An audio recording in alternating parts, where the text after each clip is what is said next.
Hi, everybody. Here we are talking a little bit about the music of jazz, an art form. Um, and what we're going to talk about, or what I want to talk about today, is the concept of jazz music as being like a language. It's a metaphor. Jazz isn't really a language, but a lot of what we hear when we listen to somebody improvising, this is Charlie Parker, is we hear phrases that are common, that have become part of a collection of phrases that all jazz musicians use. Here he is playing over a song called Cherokee, but he never plays the melody. He just improvises over the chords. And every musician at the time knew exactly what he was playing over. And they listened to what he played. And many, many of the phrases that he plays on this very solo have become part of this jazz language. So I'm going to take that down a little bit. And here's an example. Now, it doesn't come from that particular solo, but it's another example of a phrase that's really commonly heard in jazz. The phrase, there's some information on this. The first is we've got this chord, C minor seventh. That gives us a lot of information about what this would sound like. But these notes are always the same, played over this chord. They sound pretty good. The phrase is do do do do do do do. Usually it's played a lot faster, so it's usually ba da da da da da. And this particular little phrase has become a cliche that's recognized in hundreds and hundreds and hundreds of different jazz performances. I'll just give you a quick example.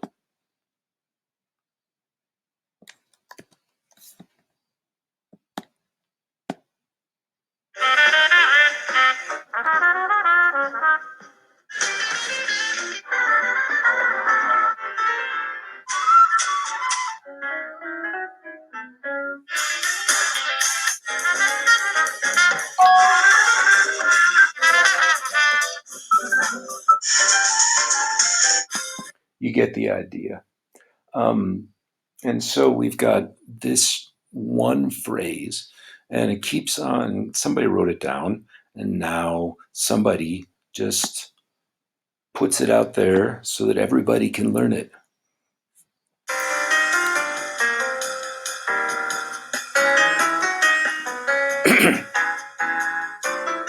Okay, this phrase repeated over and over and over again.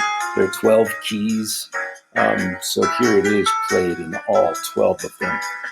Of course, this gets quite repetitive. No jazz musician would ever play the same phrase over and over and over again because it's not musical and it's not particularly interesting, especially when it's such a cliche as this. However, these little bits of language are what make up what we do or what we attempt to do as musicians.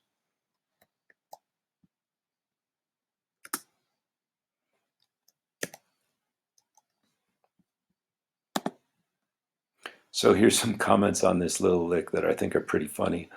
This is a meme, but for jazz. And it really is. When a musician plays this on a bandstand, all the people who understand it, and that's the thing about memes, they're all in jokes. Everybody hears that lick and they all recognize it. Hearing that repetitively is like a scream, according to this guy. And then this one down here asks, so if I play this, oh man, I can't read it right. So if I play this, will every jazz musician in the room look at me?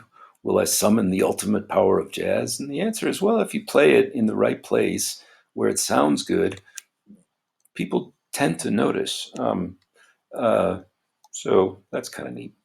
Now it's not just one lick. This guy is an absolute treasure to music and musicians. The guy's name is Barry Harris.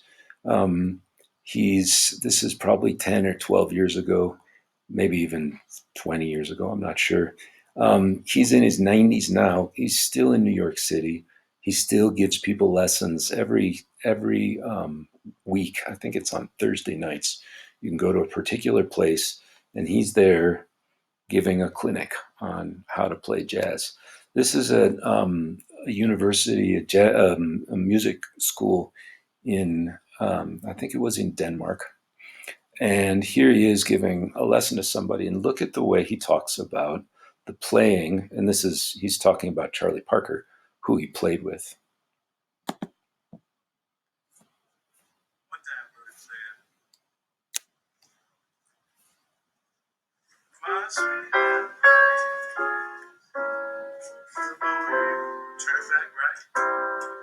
He said,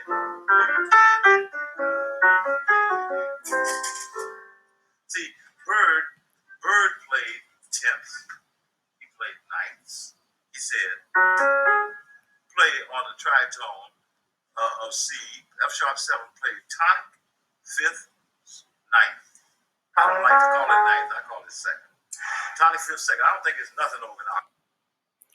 So Barry Harris talks about what Charlie Parker played, and he talks about it in terms of what he said, which I think is a really beautiful way to talk about this music as a language.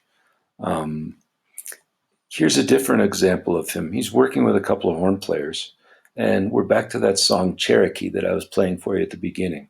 Um, the difficult part of this particular song is the part of it that's called the bridge.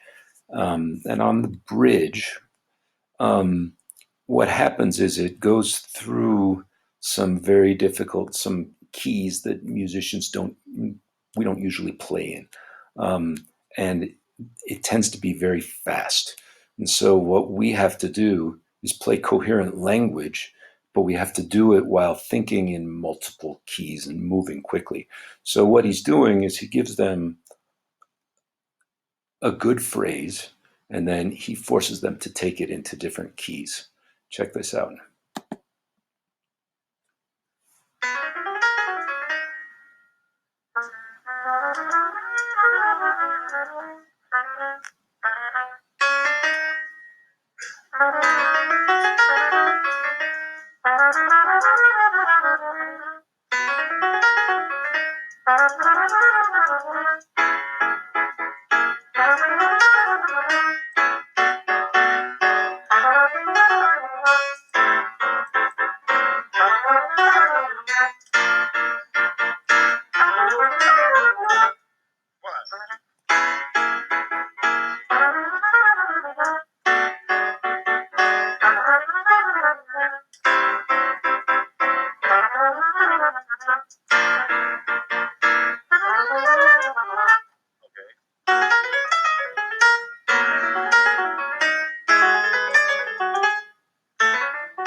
F sharp 7.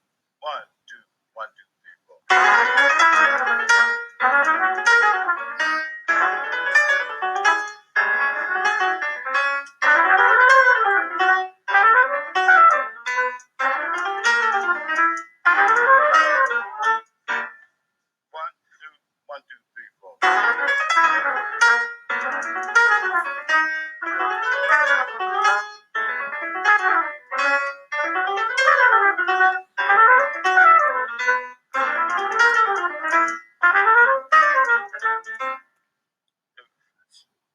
more time.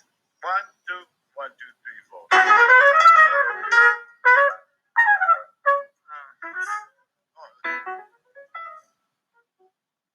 Okay. Okay. One more time. 1, 2, 1, 2, 3, 4.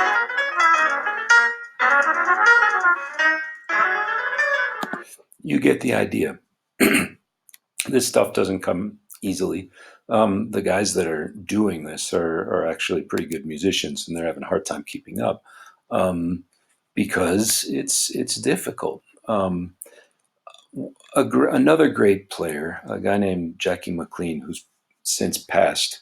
Um, Jackie used to teach at the Hart School of Music in Connecticut, and he would use this metaphor with all of these saxophone players who would come in, and they'd show up, and he'd say, "Listen, jazz is like learning a language, and when you're a baby, you don't suddenly walk up to somebody and say, 'I would like to speak Arabic.' Babies have to listen and they have to hear the sounds that come around them, and they slowly learn to repeat the words that they hear, and eventually they come to understand how to say things that make sense." And the students at the university took this analogy to heart, and most people take the metaphor to heart. And when they talk, sometimes people talk about a beginning jazz musician as speaking baby talk, um, because they are still trying to understand. They're approximating the language of jazz, but they're not really playing things that make sense, that are coherent. So, a big piece of being able to perform this music is to be able to use these kinds of phrases, and to incorporate those in our playing. So, everything that, well, one of the main things that jazz musicians do, one of the many things, is develop a vocabulary, to use, to continue with the same metaphor. All right. So, what is a language according to this place called the Linguistic Stack? I've left this here. Um, so, language. I don't know much about linguistics, but the obvious property of language that actually jazz doesn't really have is this idea of a correspondence between signifier and signified. Um, Jazz, we can say it's a language, and artists sort of speak to each other, and we use this metaphor all the time. The problem is, you can't use language to order a sandwich. You can't use jazz to get directions somewhere. You can't use jazz to explain anything, what a cat looks like. you, Jazz is not, this language has a different kind of purpose. And so we can talk about it like a language, but it's really a metaphor. Um, However, there are things that it does have in common. Um, it's made of symbols that are placed together to form utterances using grammatical rules for that given language. Jazz has those rules, um, and it has grammar. And once we understand that grammar, then we're able to communicate with other musicians. Um, and there's this idea of duality. We have letters. So here it talks about the word cat. Um, these letters don't mean anything until you put them together. You can make a similar argument for specific phrases in jazz and the chords that go underneath them. If you play a phrase that doesn't relate to the chord underneath it, it doesn't mean anything. Phrases have to work with each other. You can also look at individual notes, building up phrases, and phrases being like words. Um, there's also a system. So, this idea of systemacity, that we have parts and that have rules that go together to give things meaning, that's another characteristic of this kind of language. So, there are many, many different features of jazz music that actually contribute to this concept of language. Um, one of my one of my favorite pieces of this is the idea that, and I think I found that up here. Um, the language is actually um,